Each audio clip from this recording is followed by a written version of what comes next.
विद्यार्थी मित्रों, आज हम कक्षा 7 विषय हिंदी द्वितीय सत्र में छठे चैप्टर मालवजी फौजदार के स्वाध्याय के प्रश्नों जो है उन्हें हम आज सीखेंगे और समझेंगे। इन स्वाध्याय के प्रश्नों के हम उत्तर जो है वह देखेंगे।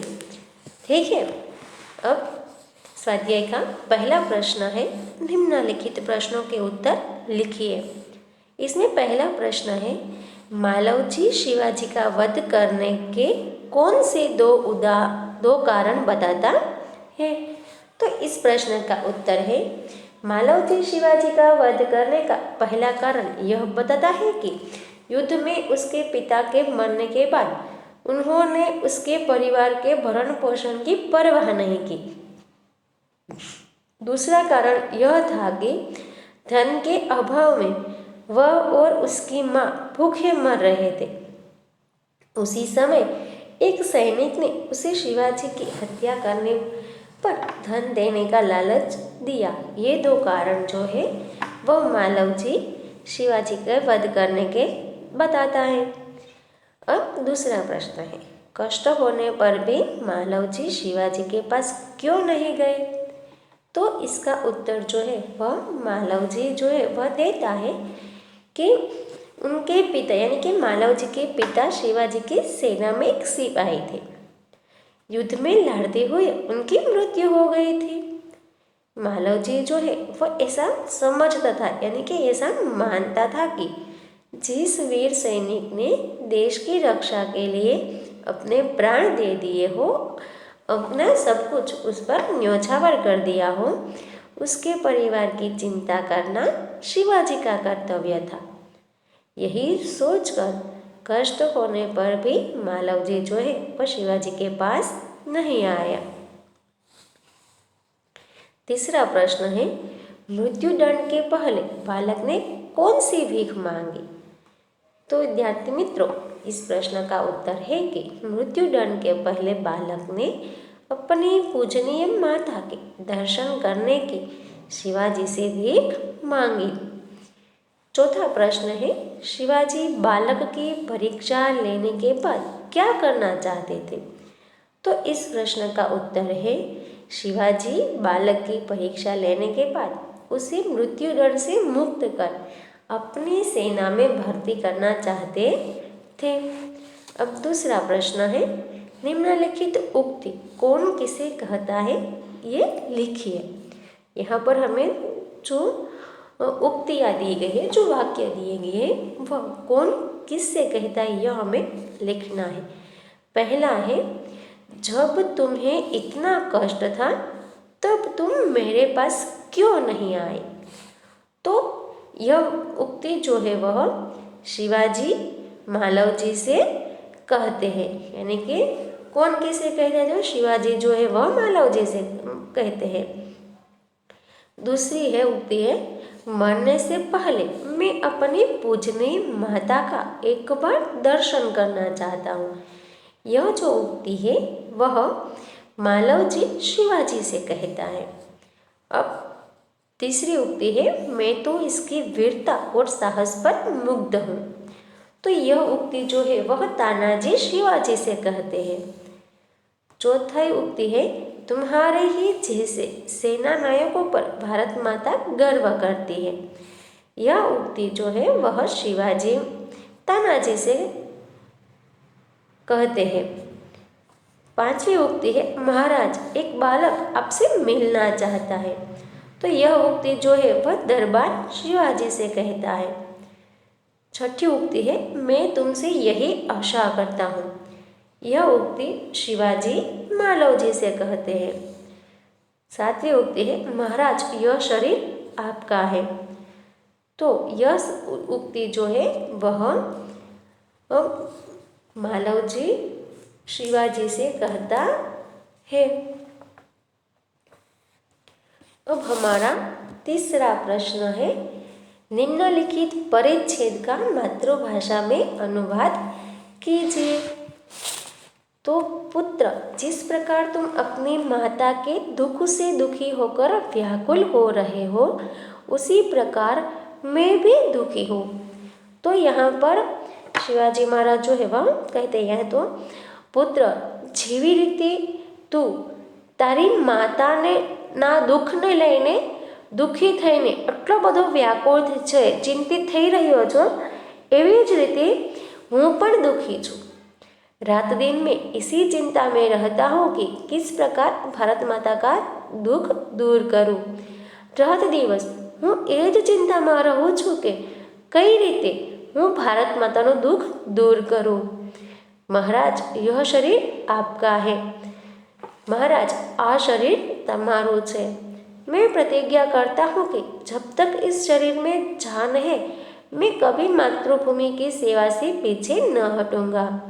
हूँ प्रतिज्ञा करूँ छूँ कि ज्यां सुधी मारा शरीर में प्राण है ત્યાં સુધી હું ક્યારેય પણ માતૃભૂમિની સેવા કરવા માટે પાછળ नहीं पड़ूँ।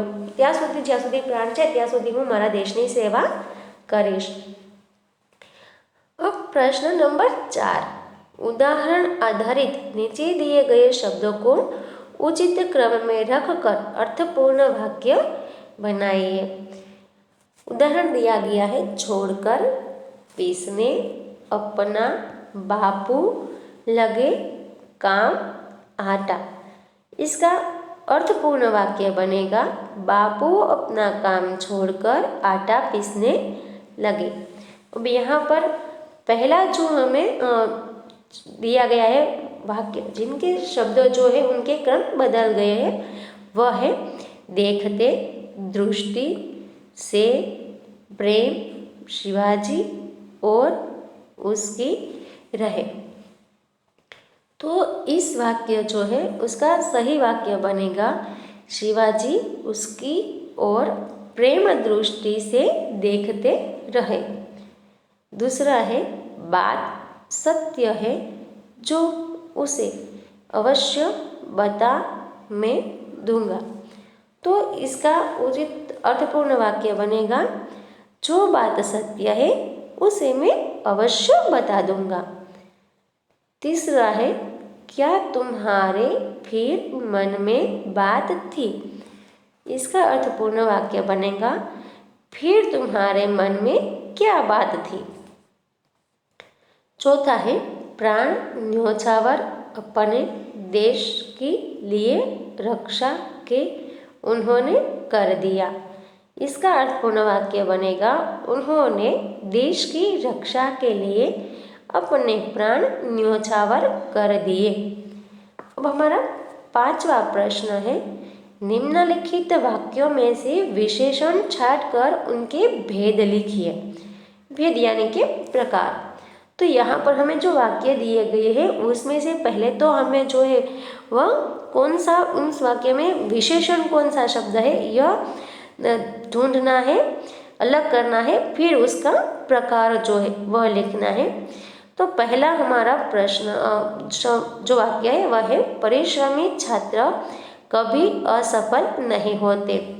तो परिश्रमी जो है वह यहाँ एक विशेषण है, परिश्रमी जो है वह विशेषण है और उनका प्रकार जो है वह आएगा परिश्रमी के सामने उनका प्रकार आएगा गुणवाचक विशेषण।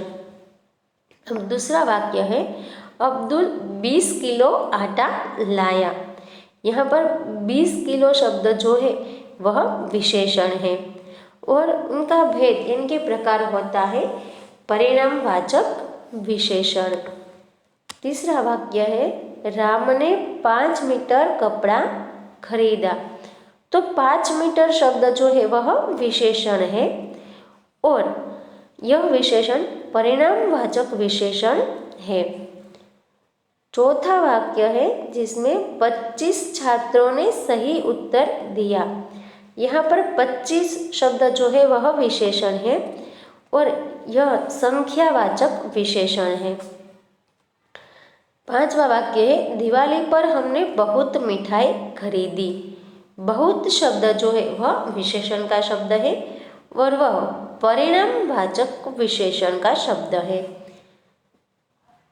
छठा वाक्य है रेशमा के पास 3 किताबें हैं। इसमें 3 शब्द जो है वह विशेषण का शब्द है और वह संख्यावाचक विशेषण है। 7वां वाक्य है कुछ लड़के बगीचे में खेल रहे हैं। तो कुछ शब्द जो है वह विशेषण है और उनका प्रकार है अनिश्चित संख्यावाचक विशेषण। 8वां वाक्य है माँ ने चाय में थोड़ा दूध डाला। थोड़ा शब्द जो है वह विशेषण है, उसका प्रकार है परिणामवाचक विशेषण। 9वां शब्द है वे लड़के शोर मचा रहे हैं। इसमें वे जो है वह विशेषण है, वह वे शब्द जो है वह सार्वनामिक विशेषण है। 10वां है आप किस आदमी की बात कर रहे हैं। यहाँ किस जो है वह विशेषण है और यह भी सार्वनामिक विशेषण है। विद्यार्थी मित्रों, यहाँ पर हमारे स्वाध्याय के सारे जो सवाल जवाब थे वो हमने समझ लिए हैं, सीख लिए हैं। आशा करती हूँ आपको भी ये सारे सवाल जवाब जो है वह अच्छी तरह से समझ में आ गए होंगे। यदि यह वीडियो अच्छा लगे तो वीडियो को लाइक ज़रूर करें। धन्यवाद।